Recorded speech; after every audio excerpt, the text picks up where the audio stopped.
So, on to worksheet 2, transformations. So, for this worksheet, we're going to require two substitutions. First one is shown, y is equal to vx. And the second one is as a result of differentiating the first one. If we differentiate the left hand side, if we differentiate y with respect to x, we get dy by dx, and if we differentiate the right hand side, well, we have two variables there, so we'll have to use the product rule but also incorporate implicit differentiation when we're trying to differentiate v. So one option is to remember that y is equal to vx and know how to differentiate that. The other option is to practice writing out the second substitution, so you simply remember that dy by dx is equal to v plus x dv by dx. So two options there on trying to remember the substitutions.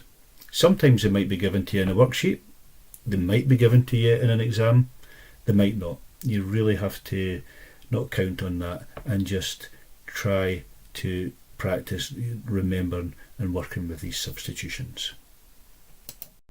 So, example 1. Obtain the general solution of x dy by dx equal to 2x plus y. Well, on the right hand side there we have a plus y, so we want to spot that right away and replace it, use the first substitution, replace it by the vx. In all of these examples you will be carrying out substitutions, but it's then up to you to simplify the expression as much as you can. And they're all different, so you've got, sometimes it's obvious what to do and sometimes it's trial and error.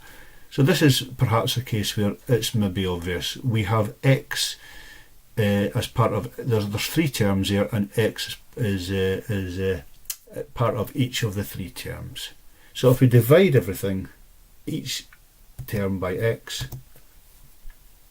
we definitely start to simplify this question. We're now in a position, as we have dy by dx on the left hand side, is to remove that and carry out the second and final substitution, removing dy by dx and replacing it by v plus x dv by dx. So before we go on to the next page, how can we now further simplify this? Well, if you notice, both the left and the right hand side has a plus v. So we're now in a position to subtract v from both sides, and we have a far simpler problem to solve. Having completed the substitution, both of them, the initial one and the final one, and simplified on two occasions, these questions then become very similar to the very first worksheet and become separation of variables. Let's have a look what we do next. So here we take the x and the dx across to the right hand side and we leave dv where it is. If we integrate the left hand side, we're integrating, we could see it as one lot of dv. If we integrate 1, it becomes v. The right hand side is 1 over x, or two lots of 1 over x. So 1 over x is the special case where we integrate 1 over x, it becomes ln x. So, but because we have the 2 there as a multiplier, the right hand side becomes 2 ln x plus c. And to get the final simplified answer, we remember that y is equal to vx. So we substitute that back in, and the final answer, y is equal to x times 2 ln x plus c. On to example 2. Now, example 1 was a very short, simple example to illustrate the basic and fundamental rules of carrying out the substitution and solving. This example takes quite a few pages to get to the final answer. The reason for that is I've shown every single step when trying to simplify the solution. We've also got initial conditions given here, y equal to 1 and x equal to 1. So the important thing to get the marks when you're doing this type of question is to show that you can carry out the substitutions if that's what you're getting tested on. Show you're working, show that you can simplify, and show that you can integrate. It takes a couple of pages at the end to simplify the answer to obtain and isolate y on the left hand side. And sometimes that's a lot of work and a lot of steps to show the working, and sometimes it's not worth a lot of marks. So I'll try and point that out as we're going through this one. So we've carried out a substitution and we've simplified. In this case, I'm hoping that it's quite clear that we remove the y and replace it by vx. Now the right hand side, every term has an x. So if we divide every term by x, we just leave ourselves with 4 minus v. We carry out the second substitution, removing dy by dx. And this is a wee bit different to the first one, because in the first example we had plus v on both sides and we simply subtracted and v disappeared. So let's see what we're going to do next. So continuing on, we subtract v from both sides. So the positive v on the left hand side goes across to the right hand side and we now have negative 2v.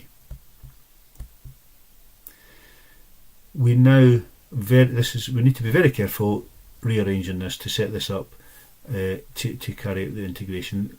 This is now becoming a separation of variables. Multiply both sides by the dx, so dx goes across to the right hand side, and divide both sides by x, so we have 1 over x dx. Fairly straightforward there.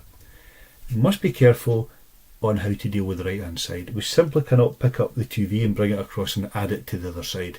We can't have 2v plus dv by dx. It has to be a product of terms. It can't be two terms adding or subtracting from each other. So how do we remove the 2v and get that across so it's sitting beside the dv? Well, we have to see the right hand side as a single term. We have to see it as sitting there as if it was in brackets and you have 4 minus 2v all sitting in brackets. So to remove that to the other side, we divide both sides by 4 minus 2v. So the left hand side becomes 1 over 4 minus 2v. We can now integrate. Again, the right hand side straightforward, 1 over x becomes ln x plus c. But again, care has to be taken with the left hand side. This will be ln, the answer will be ln 4 minus 2v, but where does the negative a half come from? Well, in this case on the left hand side, it's not just v that we have there, we have a negative 2 in front of it. So the formula sheet will read something like 1 over a ln brackets. So it's a 1 over a, where a in this case is negative 2. So this would be 1 over negative 2, which is the same as negative a half. We can now substitute in the initial conditions. The value for x is 1, so we have ln 1 plus c. And in the brackets we have 4 minus 2v. So if y is equal to vx, then v is equal to y over x.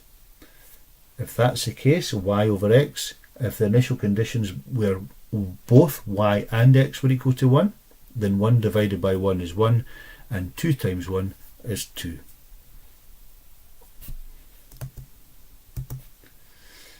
Tidying that up, remember ln of 1 is 0, and in the brackets 4 take away 2 is 2, so c is negative a half ln 2. and in the line previous to that, this should still be negative a half. I've just noticed it's actually missing there.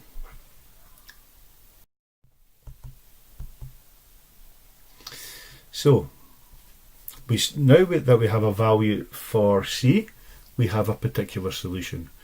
It's at this stage you have carried out substitution, you have simplified, you have carried out another substitution and simplified yet again, and substituted in initial conditions to find a particular solution. If you cannot proceed from here, you should have gained almost all the marks. From here on in, it takes a couple of pages to rearrange this to get y on its own. The reason that I've included this is it's really good revision on the rules of indices and logs and dealing with rearranging. So, and I've shown every step. I don't think I've missed out any steps at all, so this is why it looks like it's going to take quite a long time. But this is a good worked example, always to go back to. So if you need help with any other questions. Right. So, using the rules of logs, a half is sitting there in front of ln2. It can sit up as a power beside the 2. It's a rule that's introduced in rules of logs that's introduced in higher maths. Now, again using the rules of logs, if we are subtracting with the same base, here we have ln as the base, and so it's x, and we have take away 2 to the half. Anything to the power of a half is the square root. So for that reason, if we're subtracting, this rule of logs says we divide, so we have ln in the brackets x over the square root of 2. And the final line that's shown there is we're multiplying both sides by a -2. So we've been tidying up the right hand side to gather together 2 individual terms in logs to sit as a single term, and then we're bringing the -1/2 across to the other side. We're continually trying to simplify and tidy up. So what have we done next? Well, again we've used the rules of logs to take the -2 up as a power, and what we've achieved is having 2 single terms, one on the left hand side and one on the right hand side, both involving natural logs, and for that reason we are now finally in a position that we can cancel and remove the ln. We can only do that when we have a single term on the left hand side and a single term on the right hand side. Previously we were not in a position to do that.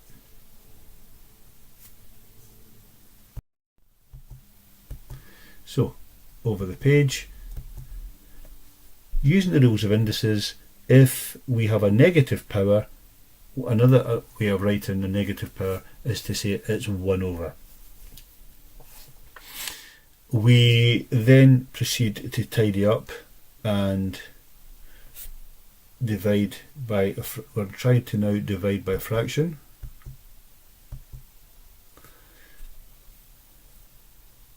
By if you divide by a fraction, you turn it upside down and multiply, so we end up with 2 over x squared. We can now get the 2v on its own and divide by 2, and finally remember that y is equal to vx, so that gives us the final answer, y is equal to x brackets 2 minus 1 over x squared. With this example, you would really have to go through this very slowly and carefully and ask for help if there's any step that you're not sure of. It's really there to cover just about all the rules of fractions and indices and logs that you might ever need or hopefully not need.